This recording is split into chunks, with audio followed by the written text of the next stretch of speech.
अंग्रेजी यहीं तक समाप्त माना जाता है। अब रही बात कि अगर हम इसको भी फिर देखें तो 3 भागों में तोड़ते हैं, लेकिन इसके लिए बोर्ड पर जगह चाहिए, तो थोड़ा सा फिर ले जा रहे हैं ऊपर की ओर, ठीक है। तो इसको हटा दिया जाए, जी जी। और तब हम आते हैं यहां पर कि जो प्री हिस्टोरिक हमने लिखा है,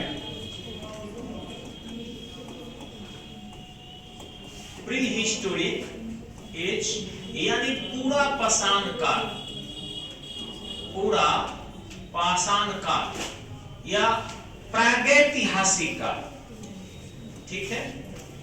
इसको प्रागैतिहासिक काल भी बोला जाता है, प्रागैतिहासिक काल। इसी को प्राक ऐतिहासिक काल भी हम लोग बोलते हैं, प्राक ऐतिहासिक काल, प्रागैतिहासिक या प्राक ऐतिहासिक, ये दोनों नाम से जाना जाता है। तो इस तरीके से जो भी नाम दीजिए आप, ये 2 भागों में नहीं बल्कि 3 भागों में इसको हम लोग तोड़ते हैं, ठीक है। एक होता है आपका पैलियोलिथिक, पैलियोलिथिक एज, हमने आपको लिखा भी था थोड़ा देर पहले।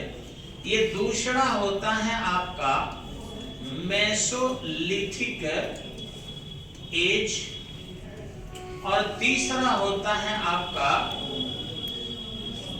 Neolithic age, neolithic age. इन तीनों के काल भी हम देख लेते हैं यहीं पर इंडिया के कंटेस्ट में। वर्ल्ड के कंटेस्ट में थोड़ा काल बदल जाता है, 25 लाख से शुरू हो जाता है। इंडिया के कंटेस्ट में 5 लाख से शुरू होता है। वर्ल्ड के कंटेस्ट में मेसोलिथिक का भी एज बदल जाता है, वो करीबन 10,000 से शुरू हो जाता है। और नियोलिथिक का एज भी 6,000 से शुरू होता है वर्ल्ड के कंटेस्ट में। इंडिया के कंटेस्ट में neolithic age 4000 BC to 2000 BC होता है, हम लिखने जा रहे हैं अभी आपको। तो दोनों का बदल जाता है, उतना डेप्थ नॉलेज जानता है लोग। इंडिया में विशेषज्ञों की कमी नहीं है, बशर्ते कि उनको मेमोराइज नहीं होता और बात भूतलाकर आपको कंपटीशन से अलग लेकर चले जाते हैं, और ज्यादातर ऑब्जेक्टिविटी में फंसाकर नॉलेज तो कुछ जरूर दे पाते हैं लेकिन नौकरी नहीं दे पाते। बंधु, मैं बार बार कहूंगा लाइव पढ़ने वाले या यूट्यूब से कि नौकरी के लिए पढ़ाई करो, पढ़ो तो जॉब हो जाए, पढ़ के खुश मत रहो। और छोटी छोटी चीजें जो जान रहे हो और वही चीज यदि कोई पढ़ाता है तो इतना कंफर्म है कि तब नौकरी नहीं होगा। हमें वो पढ़ना है जहां कुछ कंफ्यूजन हो। अब छोटी छोटी कोई अंग्रेजी आपसे बोलकर कहे, बोलना सिखा दे, come, go, give, water, rice, vegetable, sleeping, open the door, ये अंग्रेजी है। तो ये सिखा दे अगर, तो आप खुश तो हो जाओगे कि वही वर्ड बोल रहा है जो मैं जान रहा हूं। आप खुश हो गए कि यही लास्ट नॉलेज है, लेकिन नहीं। जब उसमें हमारे आम बोलचाल की व्यवहारिक चीजें आएगी और इसको ट्रांसलेट करना होगा तो दिक्कतें आएगी। तो वैसे ही प्रतियोगिता में भी आपको बता दे कि अगर प्रतियोगिता परीक्षा की आप तैयारी कर रहे हैं और उसमें यदि समझ का क्वेश्चन आ गया तो वो रिमाइंडर पढ़ने से कुछ नहीं होने जा रहा है, वन लाइनर पढ़ने से कुछ नहीं होगा। वैसे ही ये सारे टकोरी कोचिंग कुछ नहीं करेंगे आपको, और रिजल्ट मेरा देखकर क्या करते हैं, एमकेसी का सेटिंग है। भैया सेटिंग होती तो इतना हम क्यों पढ़ते, इतना क्यों हम जगते, इतना मेहनत क्यों करते, तो हम भी तो खाली वही दलाली मलाली में रह जाते। कोई सेटिंग नहीं, बेहतरीन नॉलेज देना है और इसलिए इतनी रिजल्ट आती है। लेकिन वो लोग अपना दिमाग अब तोड़ने के लिए तरह तरह के तरीके सगुफे अपनाते हैं। इसका काल देखिएगा क्या है आपका, ये होता है 5 लाख BC, शॉर्ट में लाख समझ जाइएगा। 5 लाख BC से ये शुरू होता है आपका और करीबन 10,000 BC तक ये आ जाता है।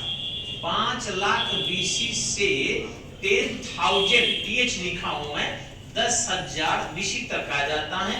और इंडिया के कंटेस्ट में ये 6,000 BC तक आ जाता है।